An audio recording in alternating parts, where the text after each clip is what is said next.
It was an ordinary morning in a quiet suburban town. Officer Daniels, a seasoned white policeman, walked into a local diner for his usual coffee and small talk. Known for his brash demeanor, he didn't hold back when making offhand comments, often crossing lines without a second thought. Sitting a few booths away was a man, calm, confident, and sharply dressed in a suit. His name was Marcus Hayes, and his presence was impossible to ignore. As Daniels scanned the room, he couldn't resist a crude joke.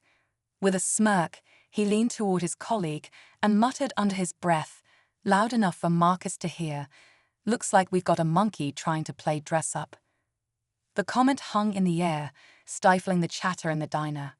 Marcus paused, slowly turning his head toward Daniels, his face unreadable, but his eyes piercing. The room grew tense as the weight of the insult sank in. Daniels didn't flinch, brushing it off as if it were just another day. But what he didn't know was that Marcus Hayes was no ordinary diner patron. He had just been appointed the town's new chief of police. As Marcus stood up and walked toward Daniels, the officer's smirk began to fade. What came next would forever change the way Daniels saw the world and himself. The diner seemed to shrink as Marcus walked toward Daniels, his footsteps steady and deliberate. All eyes were on him, the murmurs silenced by an unspoken anticipation of what might happen next. Daniels leaned back in his seat, a hint of unease creeping into his once confident expression. He wasn't used to being challenged, especially not by someone like Marcus. Marcus stopped a few feet away, his calm demeanor unshaken. "Good morning, officer," he said, his voice measured but carrying a weight that commanded attention. Daniels glanced around, trying to gauge the reactions of the people in the diner, but no one was willing to meet his eye. For a moment, Marcus said nothing more, letting the silence do the work. Then, with a faint smile, he added, "I believe introductions are in order. You'll be seeing a lot more of me." His words were polite, but there was a sharp edge to them, a quiet power that made Daniels sit up straighter. The waitress behind the counter exchanged a knowing glance with the cook, as if they were piecing together who Marcus might be. Meanwhile, Daniels shifted uncomfortably in his seat, still clueless about the storm heading his way. The question lingered in the air: who was Marcus Hayes, and what had brought him here? The answer, when it came, would leave no room for doubt. Daniels tried to brush off the encounter, chalking it up to a man trying to act important, but something about Marcus's presence stayed with him. It wasn't just the way he spoke or the confidence in his stride. It was the way everyone else in the diner seemed to recognize it, even if Daniels didn't. Back at the precinct, Daniels slouched at his desk, venting to a fellow officer about the overdressed guy at the diner. "Thought he could intimidate me," Daniels muttered, shaking his head. His colleague hesitated before speaking. "You didn't hear. We're getting a new chief of police, supposed to start today. Name's Marcus Hayes." The words hit Daniels like a punch to the gut. He replayed the scene in his head, realizing the man he had insulted wasn't just anyone. Meanwhile, Marcus sat in his car outside the precinct, taking a deep breath. Becoming the first black chief of police in this town wasn't going to be easy, especially with people like Daniels on the force. He had faced prejudice before, but now he had the power to challenge it head-on. Inside, officers scrambled as word spread of Marcus's arrival. Daniels stayed quiet, his bravado replaced with unease. When Marcus walked through the doors, all eyes were on him. The air was thick with tension, and the real test was just beginning. As Marcus walked into the precinct, the room seemed to hold its breath. His calm confidence hadn't wavered, even as he faced a sea of unfamiliar faces, some curious, some wary, and a few openly skeptical.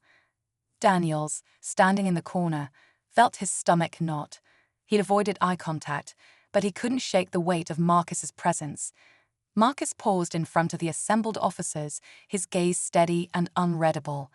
"Good morning," he began, his voice firm yet measured. "I'm Chief Marcus Hayes, and I'm here to serve this community alongside all of you." His words were simple, but there was an undeniable strength behind them. Daniels shifted uncomfortably, his mind racing. He didn't know if Marcus remembered him from the diner or if the insult had been brushed off as a meaningless comment.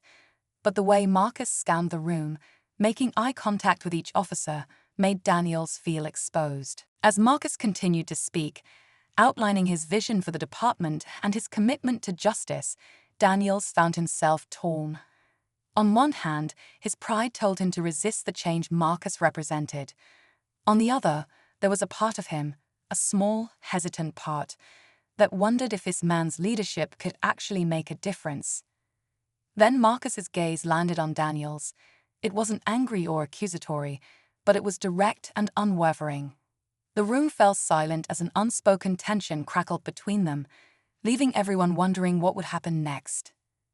The tension in the room was thick as Marcus held Daniels' gaze for a moment longer before continuing his address. "I know change isn't always easy," Marcus said, his tone steady but pointed, "but it's necessary. Together, we have the power to build something stronger, something better. And I expect every officer here to hold themselves and each other to the highest standard." His words seemed to echo in the silence, but Daniels barely heard them. His mind was spinning, consumed by the weight of their earlier encounter and the realization that Marcus was now his boss. Just as Marcus was wrapping up, a sergeant entered the room, his face pale and tense. He leaned in to whisper something to Marcus, who listened intently, his expression hardening. The room buzzed with unease as Marcus nodded and turned back to the officers. "We've got a situation," he said. "There's been an incident downtown, and it needs our immediate attention. Let's move." The officers scrambled to gear up, but Marcus didn't miss the way Daniels hesitated, lingering by the door. "Officer Daniels," Marcus called, his voice calm but firm. "You're with me." The room stilled for a second, the weight of the moment clear to everyone. Daniels reluctantly followed, his unease growing with each step. As they drove to the scene, the air inside the car was heavy. Marcus broke the silence. "You've been on this force a long time, haven't you, Daniels?" he asked, his tone neutral but probing. Daniels nodded stiffly, unsure where the conversation was heading. Before he could respond, the radio crackled with updates, and Marcus's focus shifted to the situation ahead. But Daniels couldn't shake the feeling that this wasn't just about the call. They were heading straight into something far more personal. As the patrol car pulled up to the scene, a small crowd had gathered near a neighborhood park. Marcus stepped out first, scanning the area with practiced precision. Daniels followed, his stomach in knots, unsure of what awaited them.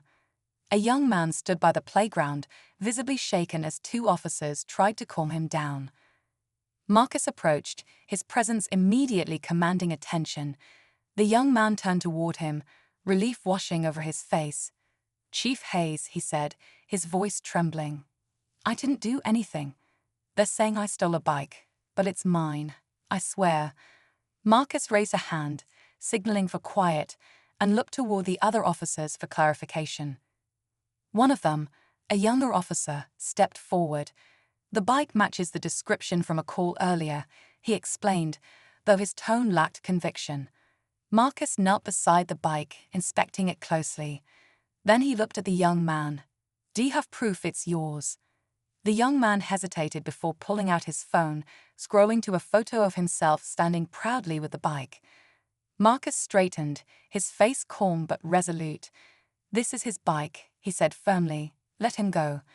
The officers nodded, though one hesitated, clearly unhappy with the decision. As the young man walked away, Daniels felt a pang of guilt. This was the kind of situation he'd handled without second thought in the past, and not always with the care Marcus had shown.